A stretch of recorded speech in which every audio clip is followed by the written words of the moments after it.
Okay, I'm going to keep this one short because honestly, I don't have much to say about this particular volume of UQ Holder. Mostly because not much really happened in this entire volume. I didn't really hate it, but I don't think there was really much else to say. But I did want to kind of sort of make a vlog on this because, in a way, it's kind of a sequel to Negima. Well, I can back up and make a recap. A couple months ago, I finished reading Negima, and I said it was actually like my favorite manga series from start to finish, possibly my most favorite one to this day. And I also did a follow up video talking about the ending because that stirred a lot of controversy, but I actually did not hate the ending at all when I read it. It was actually, I understand for some people why people would hate it, but like I said, I was okay with it. Um, but anyways, I bring up Negima because apart from another new series made by Ken Akamatsu, it does take place about 70 years after the events of Negima, like around 2086. Um, and I don't know. Some people might theorize it's an alternate universe because there was this whole timeline theory that was placed in the original manga, whatever. But until the creator says otherwise, to me, it is in the exact same main timeline as with Nekima's. So, actually, uh, I don't know if this is something that Kodansha did with the localization, but if you were to like randomly look up this manga at a bookstore, if this caught your eye and you picked up and you looked at the front cover and the back cover, you wouldn't know that it takes place in the same universe as Negima if you're familiar with that series. Because all it says in the back is from the creator of Love Hina and Negima, and they only give a one paragraph description of this manga, which is mostly the events of the first chapter. But if you were to open it and turn the page to past the table of contents, you get an introduction from one of the major characters from Negima, Evangeline McDowell, who is actually on the cover on the right, and yes, the same cover as the image I'm showing you on YouTube. The older woman on the right, that's actually Evangeline in disguise. In the series, she's known by Yukihime, or that's the alias she went under. But as she's referred to that all the time by the main character on the front cover, Toda Kanoe.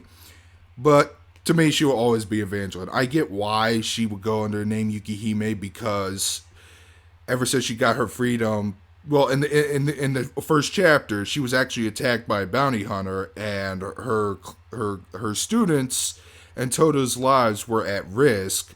So she really can't go around calling herself Evangeline all the time because there could be other bounty hunters out for her head now that she's no longer, trapped in Mahora Academy.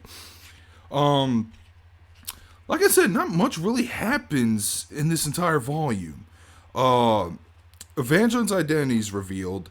Toda gets immortality through Evangeline's blood, and then they travel to the capital, which they haven't made it there yet by the time of the volume. Along the way, there was a chapter where Toda like meets up with a girl and explains his little dreams and all. I really don't care about the main protagonist all that much. However, he has a backstory to where he doesn't remember who he was before 2 years ago.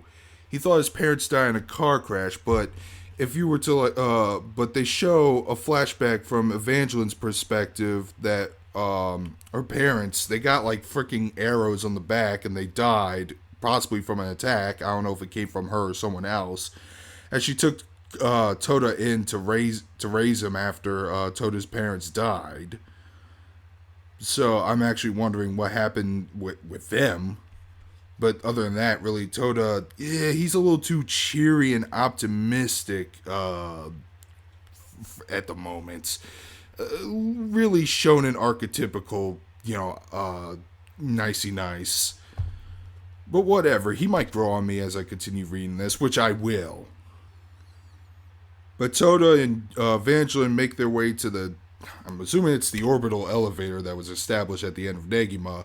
They head their way towards there on foot, and along the way they meet up with another character, Kuromaru, who is a student of the Shinmei Ryu School, the same clan that Setsuna Sakurazaki from Negima, as well as Motoko Aoyama from Love Hina, I think, are a part of.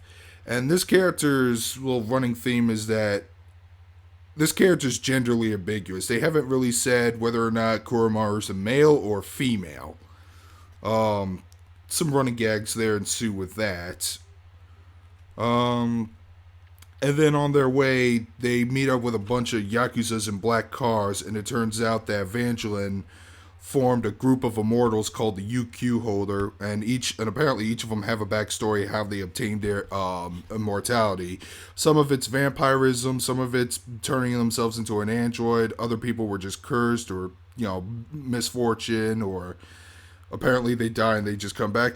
I'm actually really that's what caught my interest too. That was something I'm looking forward to. But that's where the manga that's where volume 1 ends. And this manga came out in the States about a month ago, March 15th, but I haven't seen it until April 2nd. I saw it at a bookstore. I was like, oh, they finally localized it. I knew they were going to do it eventually. It was just a matter of when. Sooner than I expected, so I decided to pick it up and give it a read because, it is tied to the Negima universe, and I said before, Negima is one of my favorite series.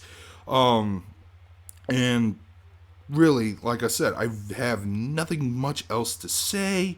The artwork is great, although most of it is when it comes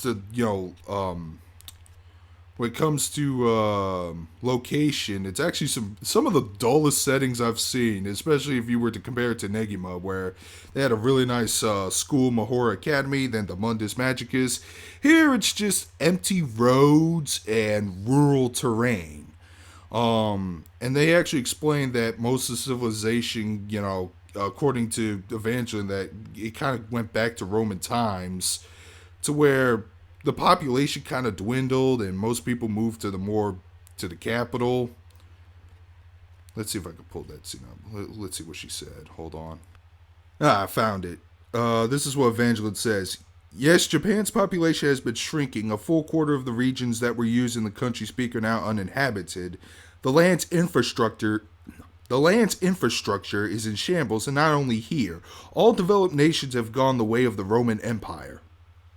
And yeah, the areas themselves, they don't look like Fallout New Vegas, complete crap sacks, but they are pretty freaking abandoned, almost the start of the zombie apocalypse without any wrecked cars or things set on fire randomly.